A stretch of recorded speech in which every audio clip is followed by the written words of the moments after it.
Hello everyone, this is Devasmita Kaur and welcome back to my channel. तो आज मैं आप लोगों को बताने वाली हूँ कि ऑल इंडिया कोटा के थ्रू और स्टेट कोटा के थ्रू कैसे काउंसलिंग होती है।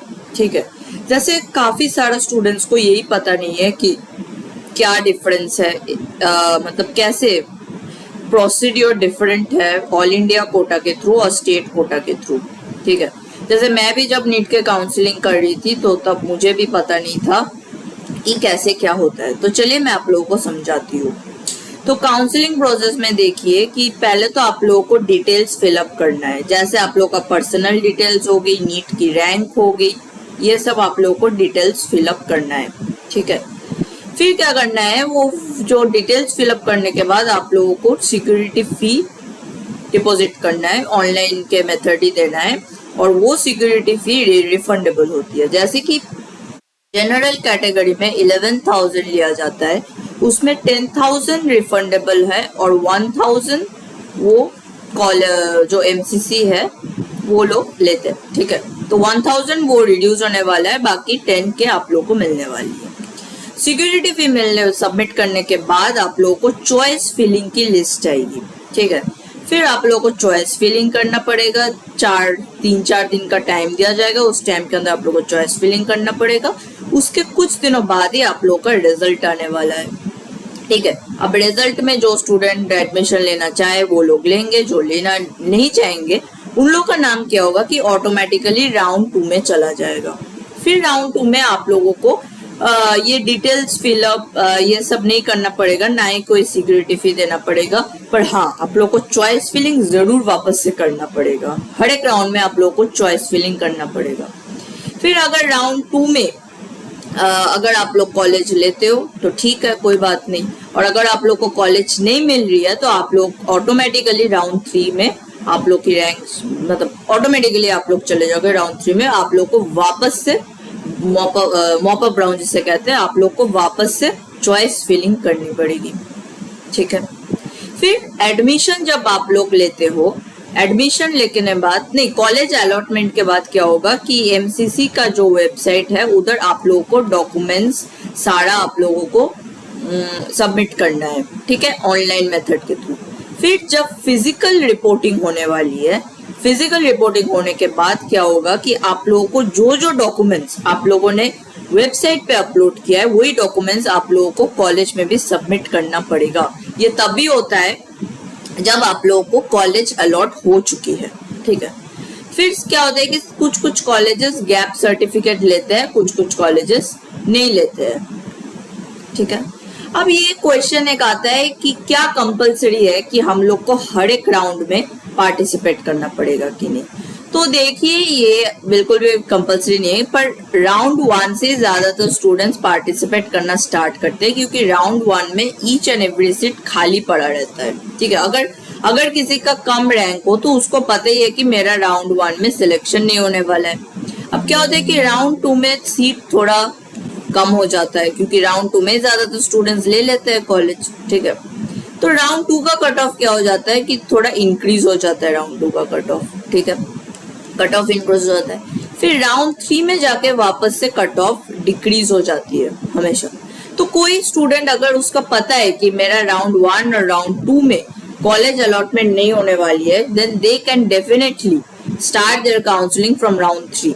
ठीक है, ऐसा भी हो सकता है कि उसको पता है कि मुझे राउंड 3 में भी नहीं मिलने वाला है, तो राउंड 4 में भी जाके करवा सकते हैं। बट सेफ ये होता है कि आप राउंड 1 से स्टार्ट करो या फिर आप राउंड 3 से स्टार्ट करो, क्योंकि यही दोनों राउंड्स में क्या होती है कि कट ऑफ कम जाती है, बाकी राउंड्स में कट ऑफ इंक्रीज हो जाती है। देखते हैं कि स्टेट कोटा के थ्रू कैसे होती है। तो देखिए, स्टेट कोटा में सबसे पहले आप लोगों को डॉक्यूमेंट वेरिफिकेशन करना है, जो कि है फिजिकल डॉक्यूमेंट वेरिफिकेशन। ठीक है, आप लोगों का जो भी रैंक हो, आप लोगों का 10 लाख रैंक हो, ठीक है, आप लोगों का 5 लाख रैंक हो, अगर आप लोग पार्टिसिपेट करना चाहते हो काउंसलिंग में, आप लोगों को पता है कि आप लोगों को ये रैंक में कॉलेज नहीं मिलने वाली है, but still if you want to participate in counselling process, then you have to go for physical document verification. ठीक है, फिजिकल डॉक्यूमेंट वेरिफिकेशन क्या होता है कि आप लोगों को वेरियस मेडिकल कॉलेजेस में जाना पड़ता है। अगर मैं वेस्ट बंगाल की एग्जांपल बोलूं तो हर साल क्या होता था कि कोलकाता में ज्यादातर ये फिजिकल डॉक्यूमेंट वेरिफिकेशन की राउंड चलती थी, इधर एमसीके में होती थी और एनआरएस में होती थी, ठीक है। पर लास्ट ईयर क्या हुआ था कि एनबीएमसीएच में भी कॉलेज दिया था, ठीक है, फिजिकल डॉक्यूमेंट वेरिफिकेशन के लिए। तो इसमें क्या कन्वीनियंस क्या हुआ था कि जो लोग नॉर्थ बंगाल से है तो वो लोग एनबीएमसीएच में गए थे, जो लोग कोलकाता साइड से है वो लोग एमसीके एनआरएस में गए थे, ठीक है। तो ये काफी ना हेक्टिक हो जाती है क्योंकि वो लोग टाइम काफी कम देते हैं, तो उसी टाइम के अंदर आप लोग को टिकट बुक करवा के आप लोगों को चलना पड़ेगा और हर एक डॉक्यूमेंट आप लोगों को सही से लेना पड़ेगा। अगर आप नॉर्थ बंगाल से कोलकाता जा रहे हो अपना डॉक्यूमेंट वेरिफिकेशन करने के लिए और आप लोग के पास डॉक्यूमेंट कोई आप छूट गया डॉक्यूमेंट, तो आप समझ सकते हो आपका उस राउंड पे डॉक्यूमेंट वेरिफिकेशन होगी ही नहीं। इसका मतलब ये नहीं कि आप काउंसलिंग प्रोसेस से एलिमिनेट हो जाओगे, you have to participate in the next round, ठीक है। मैं जिस टाइम पे गई थी उस टाइम पे किसी का ऐसा हुआ कि ओबीसी सर्टिफिकेट सही नहीं है, काफी कुछ इश्यूज हुआ था, किसी ने डॉक्यूमेंट लाना भूल गया, ये वो जो मेन इंपॉर्टेंट डॉक्यूमेंट्स है वो आप लोगों को लेना ही पड़ेगा, ठीक है। अगर आप लोग को भूल रहे हो तो you won't be able to do the document verification, फिर आप लोग को नेक्स्ट राउंड में पार्टिसिपेट करना पड़ेगा, ठीक है। फिर उसके बाद क्या होगा कि एक लिस्ट आता है कुछ दिनों बाद जिन लोगों का सक्सेसफुल डॉक्यूमेंट वेरिफिकेशन हो गई है, उसके एक हफ्ता बाद आती है रिजल्ट। तो आप लोग सोच पा रहे हो कि स्टेट कोटा में थोड़ी सी लंबा चलती है, मतलब थोड़ा प्रोसीजर लॉन्ग है स्टेट कोटा में।